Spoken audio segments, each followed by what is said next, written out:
श्रीमते रामानुजाय नमः। अस्मद्गुरुभ्यो नमः। काश्यपान्वय संजातं नारायण पदाश्रितं श्रीमन्नारायणं वन्दे यतीश्वर श्रियाजुषम् आपदामपहत्तारं दातारं सर्वसंपदां लोकाभिरामं श्रीरामं भूयो भूयो नमाम्यहम्। अस्मदाचार्युलैన శ్రీ శ్రీ శ్రీ త్రిదండి శ్రీమన్నారాయణ రామానుజ చిన్నజీవ స్వామి వారి దివ్య చరణాల విందాలు అనేక దాసోహాలు సమర్పించుకుంటూ ఈ సంవత్సరం ధనుర్మాసం శ్రీ ఆండాళ్ గోష్ఠి భవానీపురం విజయవాడ వారు మన నంబూరి చంద్రనాథ్ రాజ్యలక్ష్మి గారి స్వగృహంలో 3వ రోజు పాసురాన్ని విన్నవించుకోవడం, 3వ రోజు ధనుర్మాస వ్రతం చేయడానికి భగవంతుడు ఆచార్యులు ఇక్కడ కటాక్షించారు. ఈవేళ పాసురంలో మన అమ్మ మొదటి పాసురంలో నారాయణనే నమక్కే, రెండవ పాసురంలో క్షీరాబ్ది సేన, 3వ పాసురంలో ఉత్తమన్ అని ఈవేళ విభవావతారాన్ని చెప్తుంది. స్వామి విభవావతారాలన్నీ కూడా క్షీరాబ్ది సేనంలో నుంచే ఒక్కొక్క అవతారాన్ని ఎత్తి చక్కగా తొలేకాదశి రోజున నిద్రపోతూ కార్తీక శుద్ధ ఏకాదశి రోజున నిద్రలేస్తూ స్వామి అందరినీ కటాక్షిస్తూ ఉంటారు. కాకపోతే మన గోధుమ యొక్క ప్రధాన ఫలితం ఏంటంటే మోక్షానికి వెళ్ళడం. వేదంలో కూడా మోక్షానికి వెళ్ళడానికి ఒక రకమైనటువంటి యాగం ఉంది.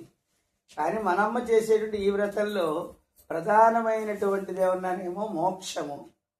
ఇంకొకటి ఏంటంటే లౌకికంగా కావాల్సినటువంటి కోరికలు కూడా అందరికీ తీరాలి. కాబట్టి మన అమ్మ ఏం చేసిందంటే 3 వానలు నెలకు కురవాలని, ఆ 3 వానల్లో ఒకటి బ్రాహ్మణులకి, రెండవది రాజులకి, మూడవది మహిళా రత్నాలకి, ఈ 3టికి 3 వానలు.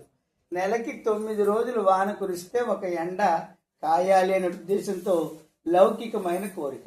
అదే కాకుండా ఈ లౌకికంగా ఉన్నటువంటి కోరికల్లో మనకి ఐశ్వర్యం కావాలి. ఎందుకని?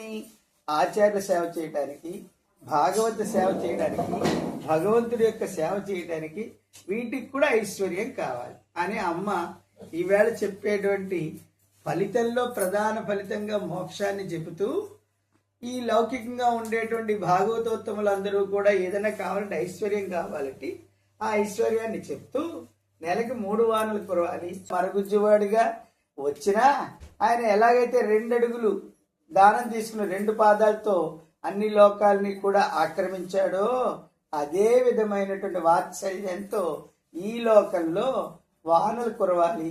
వానలు కురిసిన తర్వాత పంటంతా కూడా ఎలా అయితే స్వామి కింద నుండి ఆకాశం వరకు ఎదిగాడో పంట కూడా ఆకాశం అంత ఎత్తు వరికంకులన్నీ కూడా పెరగాలని, ఆ తర్వాత అందులో నీళ్లలో చేపలన్నీ చక్కగా ఆడుకుంటూ ఉండాలని, తామరలన్నీ వికసించాలి అని, ఇలా లౌకికమైనటువంటి సాధనాన్ని, లౌకికమైనటువంటి ఫలితాన్ని కూడా చెప్పింది. అంటే ఈ పాసురంలో మొత్తంగా దీనికి సంబంధించినటువంటి ఫలం ఏంటి అనే విషయాన్ని చక్కగా వివరించింది. ఫలము అంటే 29వ పాసురంలో చెప్పింది.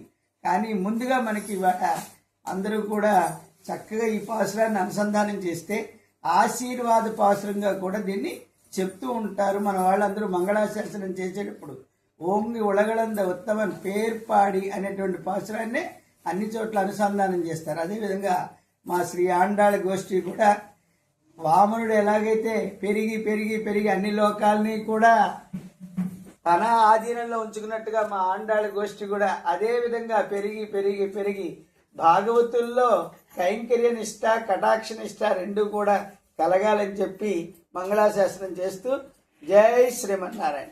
జై